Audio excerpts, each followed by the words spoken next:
So hello my guys, അങ്ങനെ നമ്മ തിരുവനന്തപുരത്ത് പോകാൻ ഈ ഒട്ടക പശീനെ പോലെ ഓടി വരുന്ന ചെങ്ങായാണ് കാർത്തിക്. അങ്ങനെ നമ്മ രണ്ടാലും ട്രെയിനിമേ കയറി പോക്കായി. ഈ കാണുന്ന ബൻബിതിങ്ങിയെ പോലെ നിൽക്കുന്ന ചെങ്ങായി മറ്റാരും ഹാരിയാണ് ട്ടാ. ഇപ്പം നമ്മൾ മൂന്നാളും പോകുന്നത് സായിൻ്റെ പുരയിലേക്കാണ്. ബസ് ഇറങ്ങിയ പാടെ ചെങ്ങായി ബണ്ടിമേ എത്തിന്. പിന്നെ നമ്മ നേരെ ചെങ്ങായിൻ്റെ പുരയിലേക്ക്.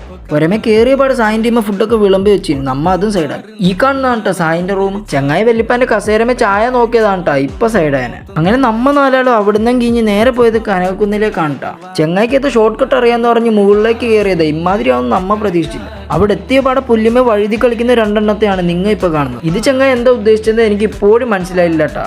ഡാൻസ് കളിച്ച് അറിയില്ലെങ്കിലും ചെങ്ങായിമാരുടെ ഒപ്പനെ നിൽക്കുമ്പോൾ നമ്മ അറിയാതെ കളിച്ചു പോകും. അവിടുന്ന് കഴിഞ്ഞ് നമ്മ നേരെ പോയത് മ്യൂസിയത്തിലേക്കാണ് ട്ടാ. കയറിയ പാടെ ഹോട്ട് വീൽസിന്റെ ചാത്തന്മാരെ കണ്ടിരുന്നു. നമ്മ പിന്നെ അവിടെ ആയി. ഈ കാണുന്ന ഒറാങ്കുട്ടനാണെന്ന് കരുതിയത് നിങ്ങൾക്ക് തെറ്റിയിട്ടാ. സായും കാർത്തിക്കുമാണ്. ഒന്ന് കജ്ജും കാലും വയ്യാത്ത പോലെ അഭിനയിക്കാൻ പറഞ്ഞാട്ടാ. ചെങ്ങായി ജീവിച്ച് കാണിച്ചു. എന്താല്ലേ നേരത്തെ പോരെ ചെങ്ങായിക്ക് വലിയ മരത്തിമേ കയറണമെന്ന് പറഞ്ഞിട്ടാണ് ട്ടാ ഇതിമേ വലിഞ്ഞു കയറിയത്. അങ്ങനെ അവിടെ നിന്നും കഴിഞ്ഞ് നമ്മ നേരെ പോയത് മാനവീയത്തെ കാണണ്ട. അവിടെ കുറച്ചു നേരം വലിയപ്പന്മാരുടെ പാട്ടും കേട്ടോണ്ടിരുന്നേന്. അതിൻ്റെ ഹരിയുടെ തലേമേ കാക്ക 8ന്റെ പണി കൊടുത്തിന്. നമുക്ക് സന്തോഷമായിട്ടാ.